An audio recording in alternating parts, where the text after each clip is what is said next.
네. 운전자는 사고 직후에 급발진을 주장하고 있는데 전문가께서는 지금 실제 급발진 가능성 어떻게 보십니까?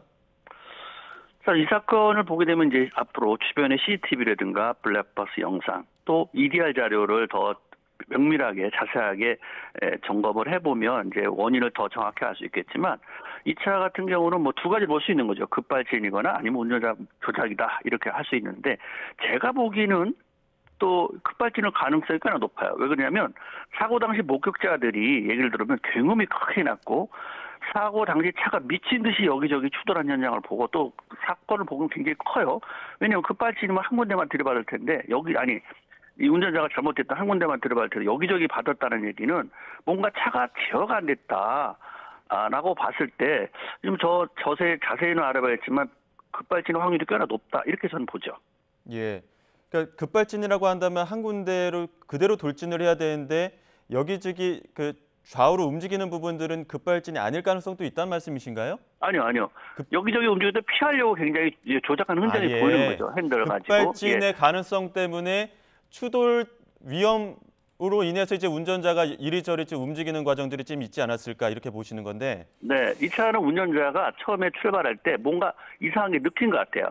거기 도로가 4차선 도로잖아요. 예. 그러면 그쪽으로 가게 되면 더 위험한 것 같으니까 뭔가 좀 피해 보려고 인도 쪽으로 가지 않았나라는 생각이 들어요. 그리고 차를 일단 들이받고도 거기도 멈추지 못하고 계속 갔다 두 대를 받고도 앞으로 또 인도로 와서 펜스를 들이받은 거라면 그거는 운전자 조작이라고 할 수가 없을 확률이 높아요. 왜냐하면 이 차 운전자가 일반 운전자도 아니고 베테랑 운전자예요. 버스 운전자라면 경력이 보통 10년 다 넘었거든요.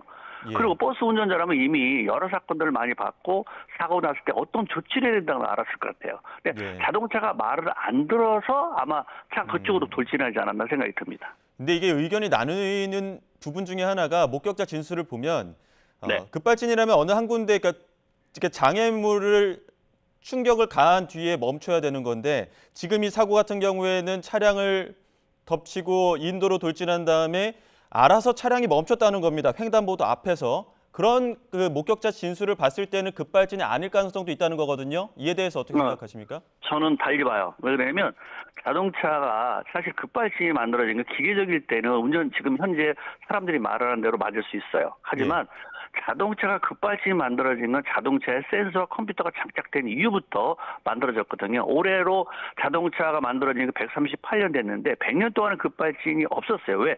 100년 동안은 다 자동차를 기계로 만들었거든요. 근데 자동차에 센서와 컴퓨터가 장착된 이후부터 독일, 일본, 미국으로 시작해서 우리나라까지 왔어요. 우리나라도 이제 전자제어 엔진이 만들어지면서 사실적으로 급발진이 만들어진 거고 처음에 가솔린, 디젤, LPG로 이제 변화가 됐는데 지금 같은 경우는 급발진 현상을 보면 우리 운전자의 어떤 그런 걸 봤을 때 한쪽으로만 굉음을 해서 그냥 받았다. 그렇게 듣지 않았다. 이게 일반적이지만 이 운전자는 이미 베테랑이었어요. 그러다 보니까 뭔가 조작을 하려고 피하려고 나름대로의 조치를 최선을 다하지 않았나라는 생각이 드는 거죠. 예. 그럼 물론 운전 과정에서는 그럴 수 있겠지만 그러니까 목격자 이야기들에 대해서 그걸 이제 기반으로 해서 다시 한번 질문을 드리자면 그러니까 급발진을 한 다음에 감속하면서 멈출 수 있는 것도 급발진의 종류라고 볼 수 있는 겁니까? 네. 왜냐하면 요즘 자동차는 전자제어 브레이크예요. 기계식 브레이크가 아니에요. 그렇기 때문에 전자제어 쪽에서 작동을 잘했으면 차를 멈출 수 있는 거고 전자제어 어느 순간에 또 말을 안 들으면 차가 그냥 말을 안 듣고 그냥 돌진할 수가 있는 거거든요. 근데 이 차 같은 건 그래도 현대에서 만든 최고급 차예요. 제네시스란 말이죠. 그러다 보니까 안전장치가 많았기 때문에 그런 안전장치들이 어느 순간에 또 제어가 되지 않았나 생각됩니다. 예, 참 안타까운 사고입니다.